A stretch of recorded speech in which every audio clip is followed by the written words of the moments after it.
Друзья, всем привет! Вы на YouTube-канале Авиамания. Привет! И вас сегодня ждет прогулка по рекам и каналам в Санкт-Петербурге. А мы отправляемся.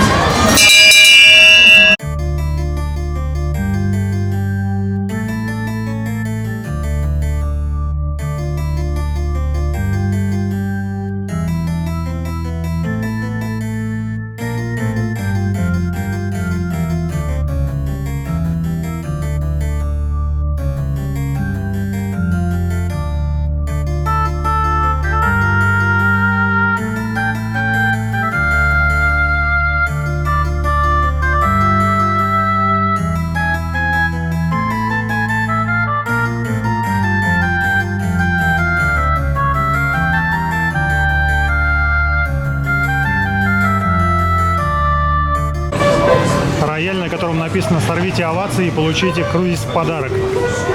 Алика, ты решила овации сорвать?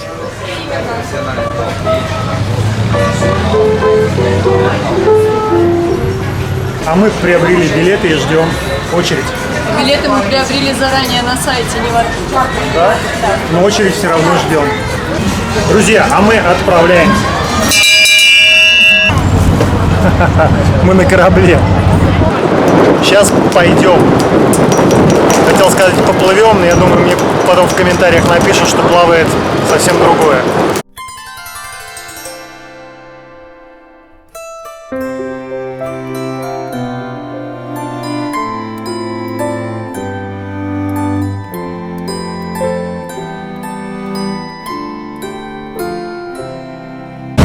На этой экскурсии мы будем проплывать 24 моста в Санкт-Петербурге. Дорогие гости, друзья, уважаемые пассажиры. Наш двухпалубный теплоход отправляется от причала Фаберже. По ходу нашего путешествия мы будем рассказывать вам свои впечатления и интересные моменты. Экскурсия по рекам и каналам СПБ от Авиамания начинается! Аничков мост – один из самых известных и посещаемых туристами мостов в Санкт-Петербурге. Петр I повелевал сделать мост на Фонтанной реке за Большой Невой. Мост украшают скульптуры укротителей коней. Интересный факт, что в Италии есть братья-близнецы петербургских укротителей коней, которые установлены в Неаполе напротив Королевского дворца.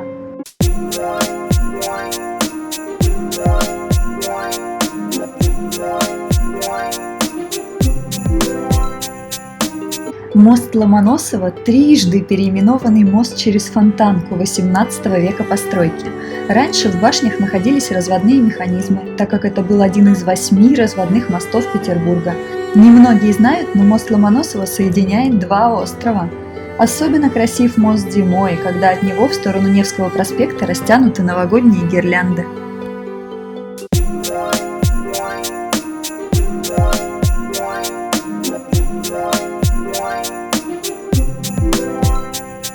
А мы проплываем Большой драматический театр имени Товстоногова. БДТ – это сказка, заслуженный театр с богатой историей. Здесь работают известные режиссеры и актеры. Алиса Френдлих, Олег Басилашвили. На спектакли приезжают из разных городов, в том числе из Москвы. Знаменитая питерская ротонда снаружи совсем не круглая, как думает большинство туристов. Говорят, что после сделанного ремонта место утратило свою мистическую атмосферу и похоже на парадную необычной формы. Но чугунные ступени, акустика верхнего этажа и мистические истории помогут погрузиться в необычные ощущения. И на нашем канале, друзья, есть специальная серия, посвященная ротонде. Современный мост с деревянным основанием.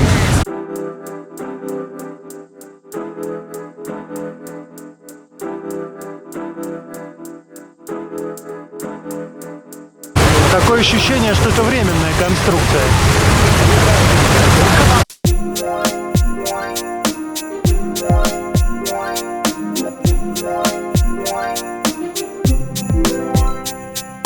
Сейчас мы будем проплывать под Московским проспектом и под Обуховским мостом. Обуховский мост раньше был продолжением Обуховского проспекта. Такое название было у части Московского проспекта от моста к Сенной площади. Вроде бы мост как мост, но вид с него красивый. А вот университет путей сообщения, в котором училась Алина. Этот университет был открыт в 1810 году. и готовит очень много инженерных специалистов.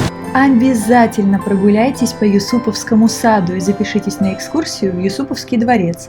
Отметим, что дворец Юсуповых на Фонтанке и дом Юсуповых на Мойке – это два абсолютно разных места. За пышными кронами деревьев Измайловского сада расположился молодежный театр на Фонтанке. Измайловский мост соединяет Безымянные и Спасские острова. Изначально это был каменный разводной трехпролетный мост, но позднее разводной механизм разобрали. А за Измайловским мостом начинается район, который называли Коломна. Коломна – один из старейших районов Петербурга. В середине XVIII века эта часть города совершенно не имела никакого названия и была глубокой окраиной.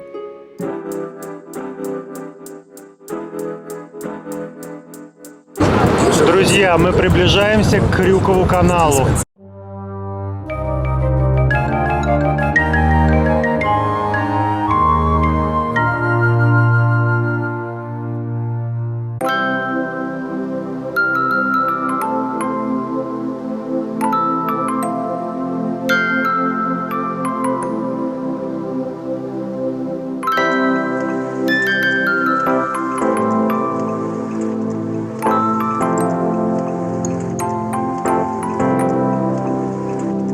Проплываем канал Грибоедова.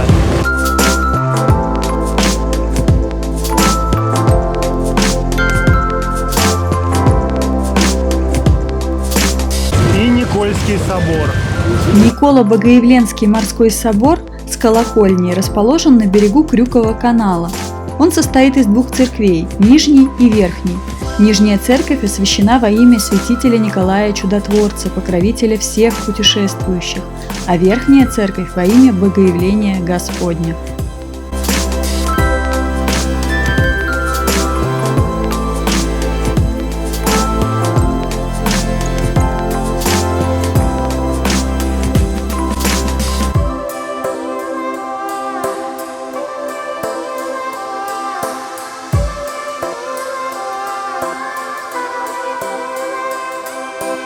Во всех городах мира, в которых протекают реки, принято строить дома на набережных фасадами вдоль этих самых рек, и Петербург не исключение. Может быть, поэтому особенно приятно наблюдать за городом именно с морской прогулки по рекам и каналам.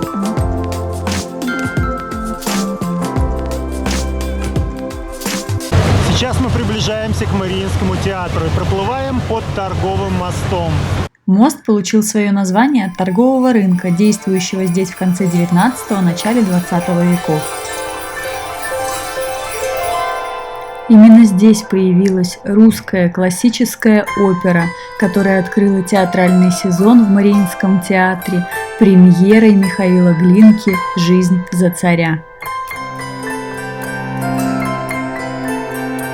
Впереди по курсу мост декабристов.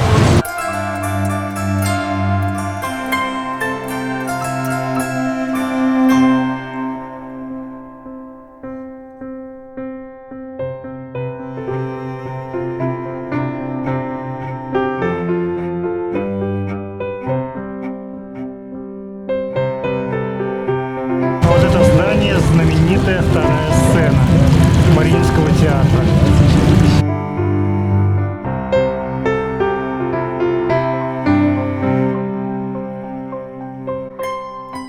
А в этом пейзаже не хватает только аптеки.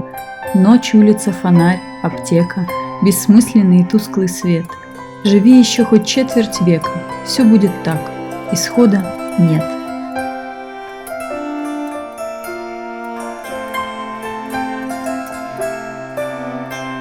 Мы проплываем знаменитый Поцелуев мост. Знаменитый Поцелуев мост – одна из достопримечательностей Петербурга.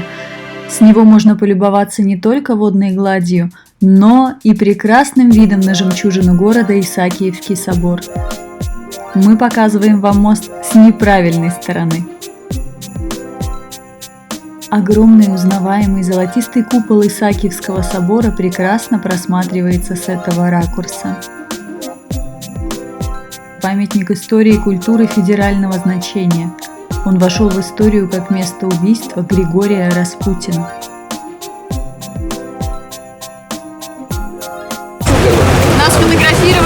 начале путешествия, сейчас раздали, чтобы посмотреть, как мы получились. Выбираем.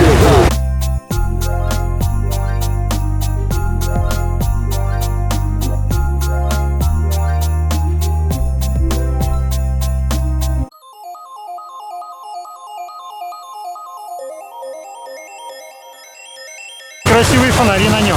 Ночью они, наверное, очень красиво светятся. Синий мост. Как выглядит, так и называется.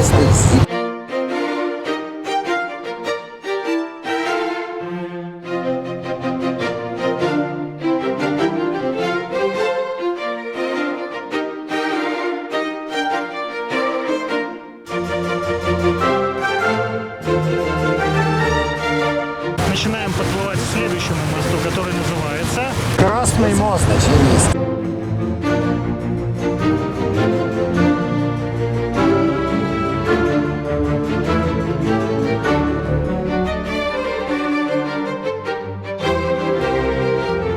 На пересечении Мойки и Гороховой улицы, помимо цветных мостов, выделяется на общем фоне бизнес-центр у Красного моста. Это здание со шпилем. Пожилые ленинградцы помнят его как швейную фабрику имени Володарского. Как и дом Зингер на Невском проспекте, строение имеет металлический каркас. Название «Красный мост» происходит от цвета окраски деревянного моста, который находился на его месте в XVIII веке.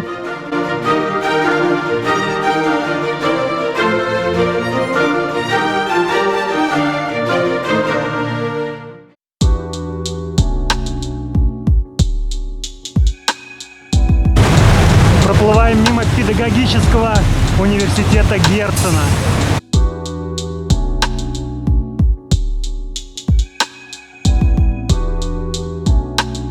Строгановский дворец.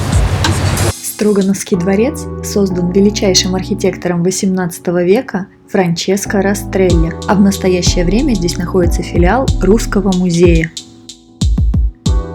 И вот уже второй раз за прогулку мы снова пересекаем Невский проспект.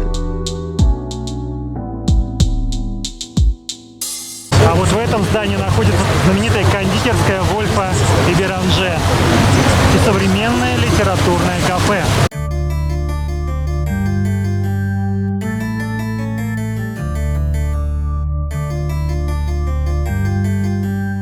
Музей печати.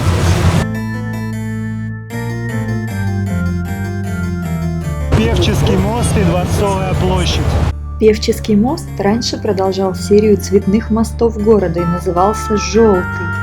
Это 4-й по ширине мост в Санкт-Петербурге, и он является продолжением Дворцовой площади. Певческий мост вел прямо к воротам Певческой капеллы, за что и получил свое название.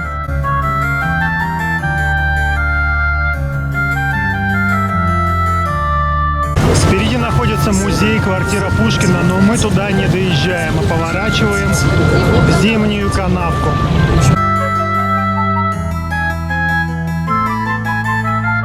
Проплывая под первым зимним мостом, мы уже видим прямо по курсу второй зимний мост, который был первым каменным мостом в Петербурге.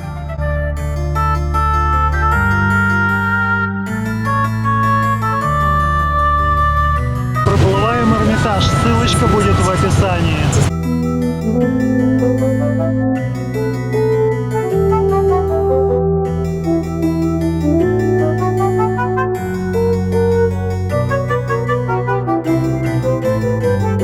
Друзья, мы выходим в Большую Неву.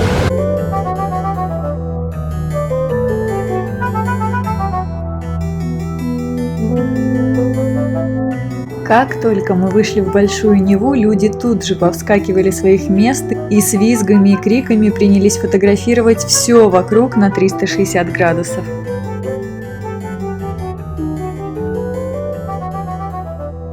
У меня это любимая часть прогулки, Большая Нева, особенно когда мы проплываем мимо Петропавловской крепости и на песчаном пляже загорают и отдыхают люди. Если бы у нас был бинокль, мы бы могли разглядеть песчаные скульптуры, которые сейчас выставлены на пляже.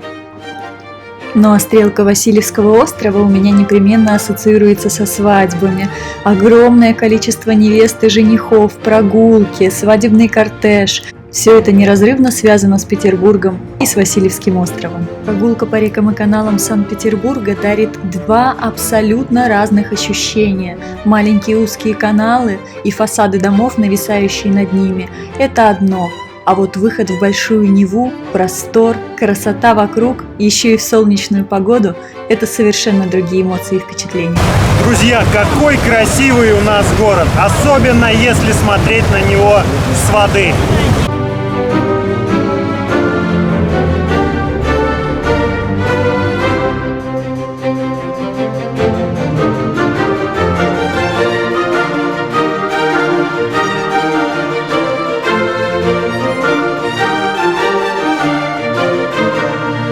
Мы приближаемся к Троицкому мосту.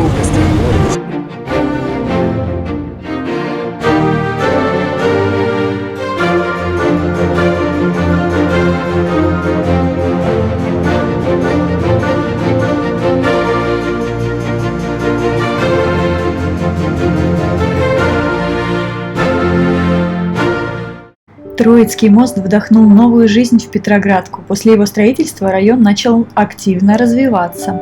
Панорама с Троицкого моста что надо, стрелка Васильевского острова, Петропавловка. Молодежь любит ловить красивые закаты с Троицкого моста и, конечно же, салют.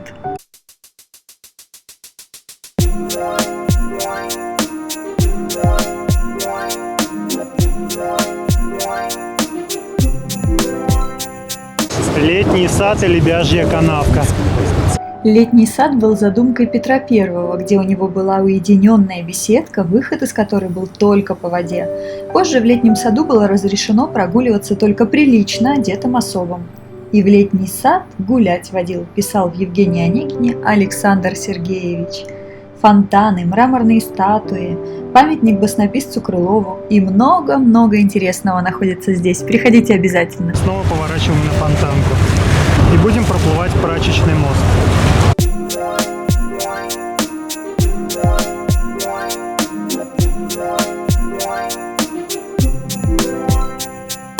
Перед нами знаменитая ограда летнего сада, которой Анна Ахматова посвятила строчки: «Я к розам хочу в тот единственный сад, где лучшее в мире стоит из оград». Необычное здание – это летний дворец Петра I в летнем саду. Он жил там каждое лето до самой смерти, занимая нижний этаж здания.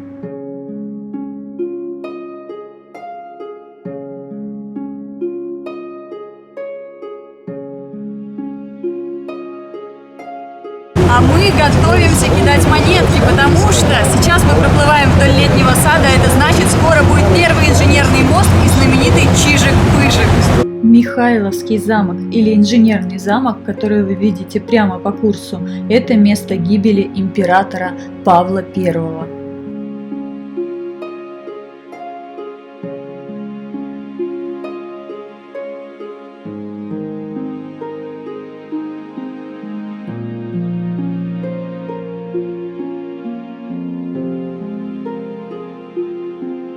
Друзья, вот мы проплываем Чижика-Пыжика.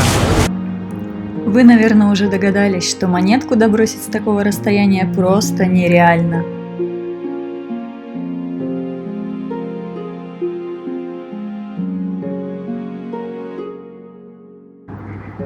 В конце путешествия все уже так утомились и пригрелись на солнышке, что слушать аудиогида просто не было сил.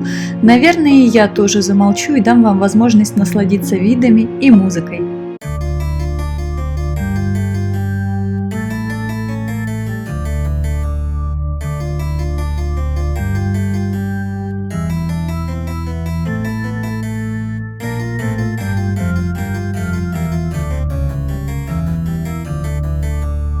Знаменитый цирк на Фонтанке.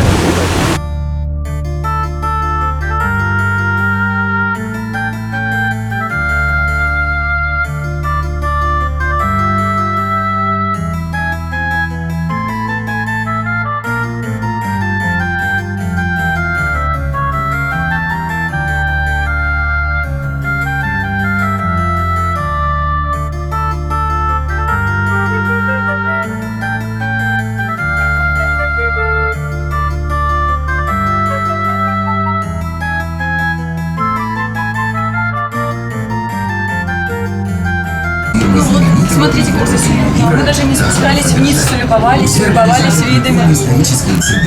На нашем теплоходе есть панорамная крыша, закрытая палуба и даже кафе.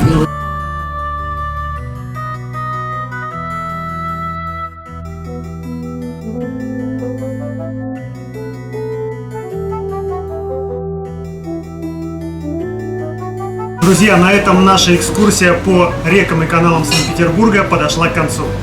Я надеюсь, вам понравилось. Нам очень понравилось. Поэтому не забудьте поставить лайк, подписаться на канал, потому что впереди нас ждет много приключений. Да, купить билетики и прийти сюда поплавать тоже. Пока! Пока.